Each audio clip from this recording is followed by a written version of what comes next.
Hello friends, welcome to the channel. Today we will study the appreciation of the poem Money. मित्रांनो, आजच्या व्हिडिओमधून आपण मनी या कवितेचं रसग्रहण शिकणार आहोत. As you know that the poetry section comes under section number 2 and the poetry section is for 14 marks. Question number 3rd A and 3rd B are based on the poetry section. मित्रांनो, प्रश्न क्रमांक तिसरा ए आणि तिसरा बी हे 14 मार्कासाठी एकूण section number 2 poetry सेक्शनमध्ये येतात आणि क्वेश्चन नंबर 3rd ए हा एका कवितेवर आणि 3rd बी हा दुसरा कवितेवर, म्हणजेच टोटल ज्या आपल्याला एकूण कविता आहेत त्यापैकी एका कवितेचा 3rd ए मध्ये समावेश असतो आणि दुसरी कविता 3rd बी मध्ये असते. तर ॲप्रिशिएशनचा हा प्रश्न जो आहे तर तो 3rd बी मध्ये असतो आणि जो आपल्याला 3rd ए मध्ये दिलेला नसेल त्या कवितेचा एक एक्स्ट्रॅक्ट दिलेला असतो आणि त्याचं आपल्याला ॲप्रिशिएशन करायचं असतं. एक तुम्हाला 10 ते 15 ओळीचा एक्स्ट्रॅक्ट दिलेला असेल जो तुम्हाला तिसरा ए मध्ये विचारला नसेल, असा आपल्याला तिसरा बी मध्ये एक एक्स्ट्रॅक्ट दिलेला असेल आणि त्याचे आपल्याला ॲप्रिशिएशन लिहायचं असते. ॲप्रिशिएशन म्हणजे रसग्रहण. While writing an appreciation of a poem, you have to write the appreciation with help of the following points. Either you write these points separately or you can include these points in a passage. Appreciation लिहिताना एक लक्षात ठेवा की आपण जसं 10वीला 5 मुद्द्याच्या आधारे appreciation लिहित होतो त्याच पद्धतीने लिहायचं आहे. एकतर तुम्ही व्यवस्थित मुद्दे टाकून लिहू शकता किंवा स्वतंत्रही तुम्हाला संपूर्ण मुद्दे पॅसेजमध्ये इन्क्लूड करता येतात, समाविष्ट करता येतात. तर ते मुद्दे कोणते आहेत? तर ते मुद्दे आहेत, फर्स्ट आहे about the poem, poet and title. पहिल्या मुद्द्यामध्ये तुम्हाला कवितेविषयी, कवीविषयी आणि कवितेच्या शीर्षकाविषयी माहिती द्यायची असते. Then second theme or central idea. दुसऱ्या मुद्द्यामध्ये तुम्हाला त्या कवितेची थीम काय आहे, कवितेची सेंट्रल आयडिया काय आहे हे सांगायचं आहे. Third poetic devices, language and style. तिसऱ्या मुद्द्यामध्ये तुम्हाला कवीने वापरलेले फिगर्स ऑफ स्पीच किंवा कवितेची भाषा कशी आहे, कवितेची शैली कशी आहे हे सांगायचं आहे. And the fourth point special features. कवितेचे काही वैशिष्ट्ये आहेत का, तर ती वैशिष्ट्ये आपल्याला चौथ्या मुद्द्यामध्ये समाविष्ट करायची आहे. In the fifth point you have to write values and message given by the poet in this poem. कवितेच्या माध्यमातून आपल्याला कवीने दिलेलं मूल्य कोणते आहेत किंवा कवितेतून काही संदेश दिला आहे का, तर हे 5व्या मुद्द्यामध्ये लिहायचं आहे. आणि शेवटचा जो कन्क्लुडिंग पॉइंट आहे तो आहे your opinion about the poem. तुमचं कवितेबद्दलचं स्वतःचं मत काय आहे. तर अशा आधाराने तुम्हाला कवितेचं रसग्रहण किंवा ॲप्रिशिएशन लिहायचं असतं, जे तुम्हाला 4 मार्कासाठी विचारलं जातं. 4 मार्कासाठी हा प्रश्न असतो. तर आता आपण मनी या कवितेचं ॲप्रिशिएशन किंवा रसग्रहण शिकूया. तर ह्यावरचा जो प्रश्न आहे 3rd बी असतो, write and appreciation of the poem with help of the following points. दिलेल्या मुद्द्यानुसार तुम्ही कवितेचं रसग्रहण लिहा.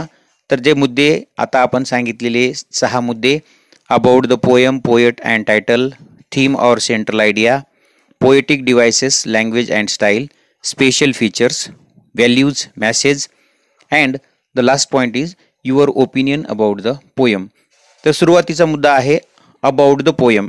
यामध्ये आपल्याला कविता, कवी आणि कवितेचं शीर्षक याबद्दल लिहायचं असते, जे 4-5 ओळीमध्ये आपण लिहू शकतो.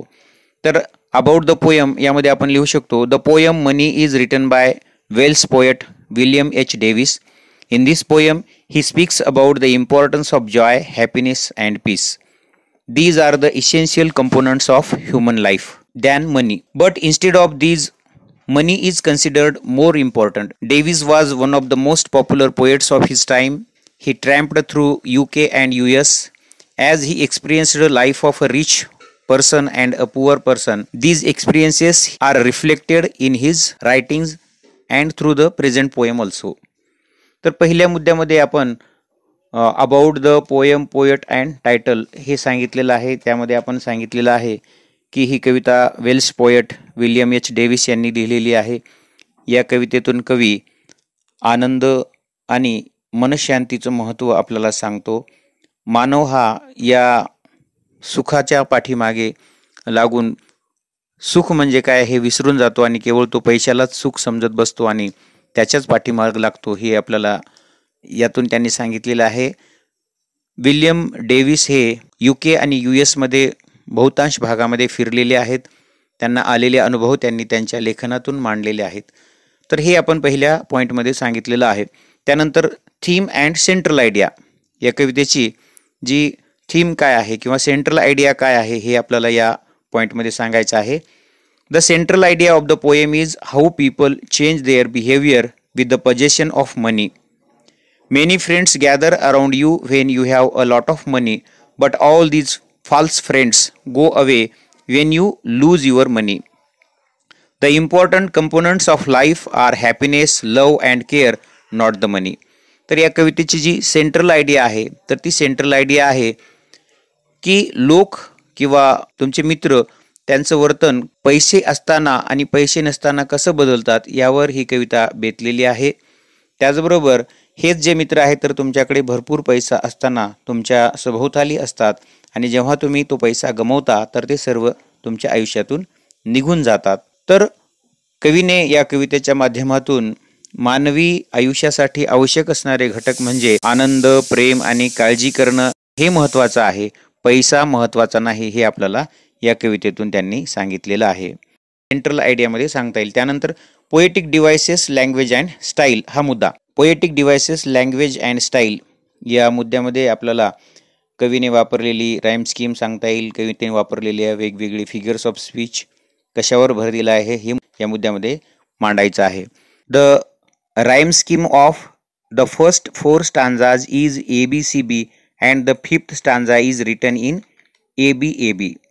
The figures of speech used in this poem are inversion, simile, repetition, onomatopoeia and antithesis. The language of the poem is so easy and the poet has depicted daily experiences of common man's life. तर हे आपल्याला या मुद्द्यामध्ये सांगता येईल. कवितेची rhyme scheme, त्यानंतर वेगवेगळे वापरलेले अलंकार आणि कवितेची भाषा. त्यानंतर स्पेशल फीचर्स, काही वैशिष्ट्ये कवितेची.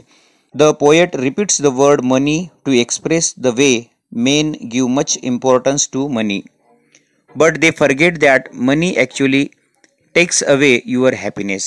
स्पेशल फीचर्समध्ये आपल्याला सांगता येईल की कवीने मनी हा शब्द वारंवार या कवितेमध्ये रिपीट केलेला आहे.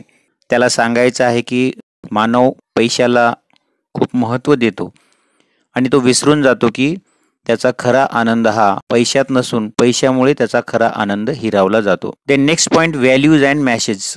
या कवितेतून मिळणारा संदेश किंवा कोणती मूल्ये रुजवण्याचा प्रयत्न कवीने केला आहे. We get a message from the poem that money can't bring happiness in your life. We should know that the poor are also happy though they don't possess much money. They are more cheerful than the rich, as the rich people are worried to double their assets and accumulate more money. तर या कवितेतून जो संदेश कवीने दिलेला आहे तर तो असा आहे की पैसा हा मानवाला आनंद देऊ शकत नाही, कारण गरीबही ते त्यांच्या आयुष्यामध्ये आनंदी असतात जरी त्यांच्याकडे भरपूर पैसा नसेल तरीही. श्रीमंतापेक्षा ते पैसा नसतानाही आनंदी राहू शकतात, कारण श्रीमंत हे अधिकाधिक संपत्ती गोळा करण्यामध्ये खऱ्या आनंदापासून ते दुरावलेले असतात. Then last point is your opinion about the poem. शेवटचा जो मुद्दा आहे तर त्यामध्ये आपल्याला कवितेबद्दलचं मत सांगायचं आहे. I think the poem is very useful. It teaches us that real happiness is not in accumulating money. We should not give importance to money. It's not just money that makes things work. Money can't give you eternal happiness. The happiness lies in contented and satisfied life with limited resources. तर या कवितेबद्दल आपल्याला स्वतःचं मत सांगायचं आहे. शेवटच्या मुद्द्यात कवितेबद्दल सांगताना आपण असं म्हणू शकतो की ही कविता खूप उपयोगी आहे. ही कविता आपल्याला खरा आनंद कशात आहे हे शिकवते आणि पैशाला फार महत्त्व न देता, जरी पैसा महत्त्वाचा असला तरी त्याला त्याच्या मर्यादित ठेवणं आवश्यक आहे असं आपल्याला कवी या कवितेतून सांगतात. कारण खरा आनंद हा समाधानी आयुष्य जगण्यामध्ये असतो आणि तुमच्याकडे असलेल्या पर्याप्त साधनामध्ये कसं समाधानी राहता येईल यामध्येच समाधान मिळवा असं कवी आपल्याला या कवितेतून सांगतो. तर मित्रांनो, अशा प्रकारे आपण ॲप्रिशिएशन ऑफ द पोयम हा प्रश्न सोडवू शकतो. अशाच प्रकारचं ॲप्रिशिएशन आपल्याला कोणत्याही कवितेवर करायचं आहे, जो प्रश्न तुम्हाला परीक्षेत विचारला जाईल. तर हे जे आता आपण मुद्दे जे चर्चिले आहेत, तर त्या मुद्द्यांच्या आधाराने आपल्याला कवितेचं ॲप्रिशिएशन लिहिणे सोपं जाईल. आज आपण थांबूया, पुन्हा भेटूया एका नवीन विषयासह नवीन व्हिडिओमध्ये. तोपर्यंत नमस्कार. आणि हा व्हिडिओ जर तुम्हाला आवडला असेल तर आपल्या मित्रांना शेअर करायला विसरू नका. धन्यवाद.